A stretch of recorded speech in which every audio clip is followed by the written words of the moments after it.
wouldn't say there's one moment that really led me to become an organizer slash activist or to do community work, but I think there are multiple life experiences that has really led me to see what I can do for my community.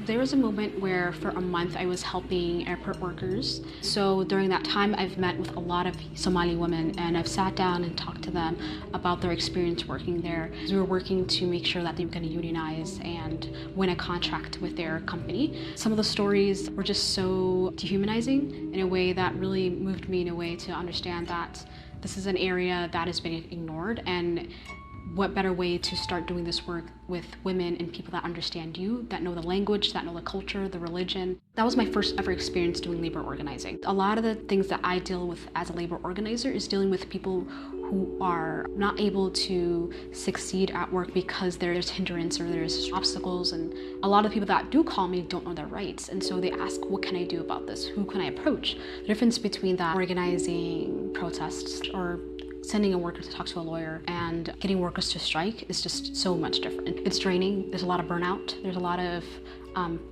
moments where it's fatigue. There are nights where you can't sleep because you're thinking about, oh my God, like, what if people don't show up? What if people get scared? And it's a real thing. They can also fight for their own rights and make a change. Those two qualities are super important, having faith and having courage to really not worry about the outcome, but just really focus on what you want to do and what change you want to make. And so faith really keeps me grounded and humble to be doing this work, because I know this is not a coincidence, and God really wants me to do this because there is a reason.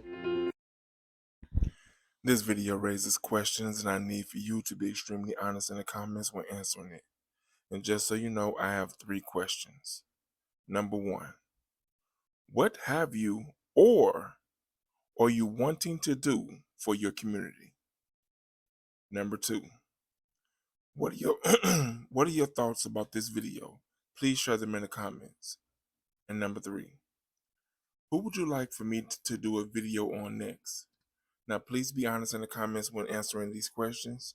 Share this video with anyone you deem necessary, and don't forget to like and subscribe to the channel.